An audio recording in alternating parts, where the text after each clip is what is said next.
Hey, I'm Scott Bloyer, and I'm so excited to bring you today your wisdom moment, because if you're watching this, that means you've been reading through Proverbs for the last 20 some days, and we are continuing to do that. Pastor Larry's the odd guy. I'm the even guy, so I just wanted to make sure we knew that. And so I'm going to start with Proverbs chapter 22. Now, here's the thing. We're not going to read through the whole chapter because that's your job. You should be doing that on your own. So I'm going to pick out some verses that I felt were kind of appropriate. Like Proverbs chapter 22, verse 6. Direct your children onto the right path, and when they are older, they will not leave it. Probably heard that a time or two. Maybe it was hanging up in grandma's house next to the paddle she used, just saying, right? But it was one of those things that this is the best known proverb when it comes to parenting. Now, there are tons of different verses throughout Proverbs that are about parenting and about discipline, but this one is probably the most famous. And when it talks in this verse about direct your children, actually the original language says train your children onto the right path, and when they're older they won't leave it. Now, here's the idea that when you train them up, you are going to direct them.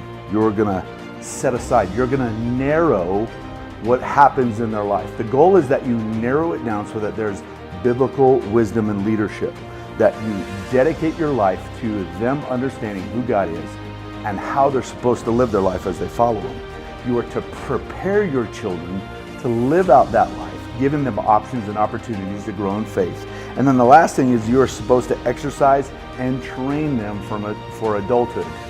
One of the things that Michelle and I always talked about as we were raising our kids was our vision, our mission statement for our kids was that they would leave home well.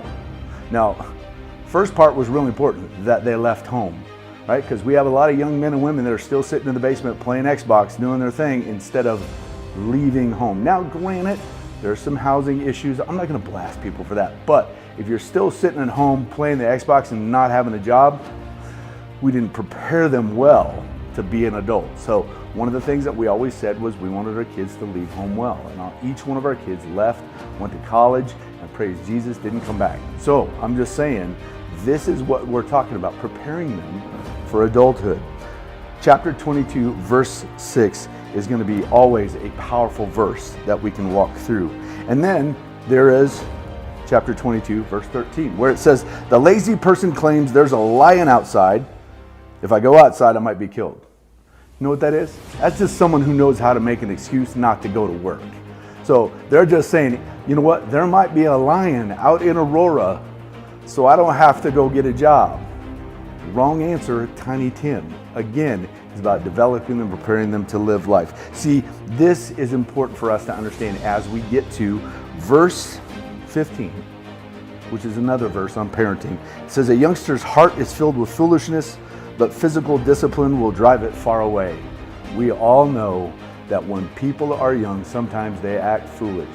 If you're sitting there, no, I never did that, then that just means you're a good liar. The thing is we all do foolish things, but discipline will drive it far away. Now it says physical discipline. I want to understand, a lot of people will take this out of context because that will go back to, the statement that was next to grandma's paddle. It's not always about physical discipline. It's about mental discipline.